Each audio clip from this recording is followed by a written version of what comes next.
People have been scared into silence for fear of being called Islamophobic. Being labelled as an Islamophobe in Britain has consequences, and those consequences can be a death sentence. In my view, some of the main drivers of that fear has been the Muslim Council of Britain and the Centre for Media Monitoring, which, as you can see, were basically the same thing, but now claim to be different entities. And they are backed up by a load of useful left-wing lovey idiots in the media. It is vital to take a stand on this right now, because we are about to get a new Islamophobia definition in Britain that could go way beyond criminalising anti-Muslim hate and instead make freedom of speech or fair criticism of the religion of Islam illegal. For too long, they have got away with trying to call absolutely everything Islamophobic, but we can expose that their credibility now lies in tatters. The Centre for Media Monitoring has apparently attacked journalists for describing terrorist groups like Hamas as Islamist, despite the fact that they are, clearly. They didn't want Jihadi John labelled as an Islamist because he had not yet been convicted, despite him producing ISIS beheading videos. They labelled reporting of terror attacks as Islamophobic, like the New Year's Eve attack in Manchester. They said that reports that he was a knife-wielding man yelling Islamic slogans was Islamophobic. Just in case you're wondering what he was shouting, it was Allahu Akbar and long live the Caliphate, whilst he stabbed people. They said that Westminster Bridge terrorist Khalid Masood should not have been referred to as an Islamic extremist because the word Islamic derives from the word Islam, which really, of course, means peace. They actually don't want reporters to use the terms Islamism, Islamic extremism or Muslim extremism at all.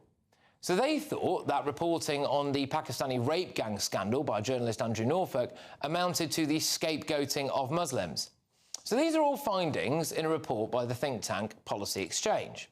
The Centre for Media Monitoring thinks 60% of news stories about Muslims were negative, and that this is evidence of widespread Islamophobia, which ultimately is why we need a new definition.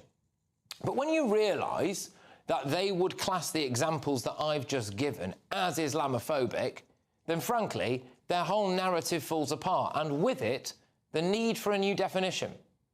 But the really concerning thing is how much influence the Centre for Media Monitoring has. In June 2025, the BBC's Director of News Content, Richard Burgess, spoke at one of their meetings in Parliament alongside two Labour MPs, at which the group launched a report attacking the BBC's coverage of Israel and Gaza. They objected to reports that referred to the Hamas-run health ministry in Gaza. They didn't want it to be called the Hamas-run health ministry. So the BBC's Director of News Content reportedly called their report very thorough. And the former Today programme presenter, Michelle Hussein, appeared to promote the report on her social media. And ex-Labour spin doctor Alistair Campbell, remember him, wrote a supportive quote for them. But this, I'm afraid, goes right to the very top. The Centre for Media Monitoring claims to have been influential in the developing of the Independent Press Standards Organisation's guidance when it comes to reporting on Muslims and Islam.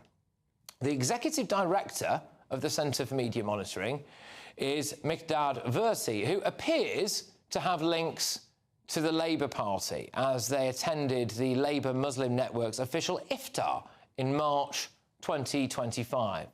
They also clearly try to influence young journalists and boast about delivering masterclasses to journalism students at all the top universities and having engaged with more than 1,000 journalists, editors, regulators and policymakers. So how come a group that doesn't seem to think that Jihadi John was an Islamist terrorist appear to have so much power and influence at places like the BBC, the press regulator and seemingly government? Well, I think it's fear, isn't it?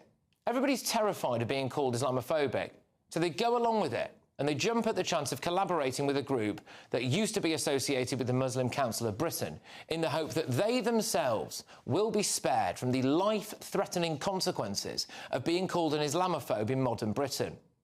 But what they don't expect is to be called out for it and held to account. And that's exactly what I'm going to do now. In December 2024, the Centre for Media Monitoring published a report called GB News, A Snapshot of Anti-Muslim Hate.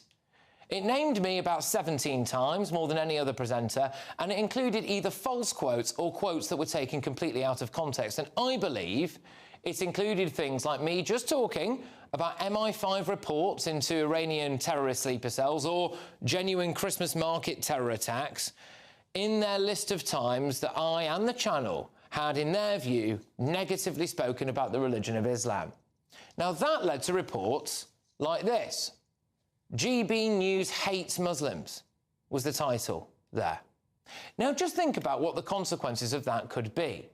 Would you like to walk around the streets of Britain with a label on your back that says that you hate Muslims?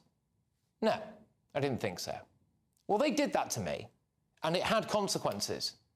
And two people responsible for writing the foreword and the commentary to that report were pompous, lovey, left-wing establishment media darlings Gavin Esler, formerly of Newsnight, and Stuart Purvis, former ITN and Ofcom bigwig. They seem to think of themselves as esteemed journalists with solid morals and purveyors of truth and decency. As it turns out, I would seriously question their professional reputations. Do they really want to be viewed as shills for an organisation that had close ties with the Muslim Council of Britain and doesn't appear to think that the Westminster Bridge attacker should be referred to as an Islamic extremist? Well, I went to both Mr Esler and Mr Purvis several times. Neither of them has the courage to come on this show. I asked them both if they had bothered to independently fact-check the report by the Centre for Media Monitoring before they endorsed it. Well, neither of them said they had. I asked them both if they would like to apologise to me and my family for helping to promote a report that had consequences for our personal safety. Neither of them was big enough to take responsibility and apologise.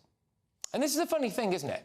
People like Gavin Esler and Stuart Purvis are happy to endorse reports that label people, essentially really, as Islamophobes, and as a consequence, they help to put a target on their back, in my view. They are even happy to do a promotional event to help push that report. That was what was advertised online anyway, there they are.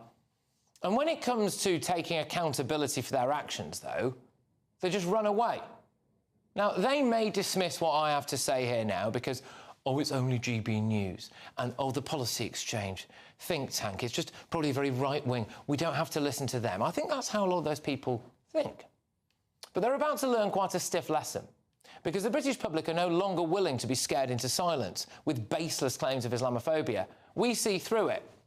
And they are about to find out that a lot of their lovey friends who tell them that they never watch GB News actually do. And they'll have seen this, and they'll probably think less of them, both personally and professionally, as a result.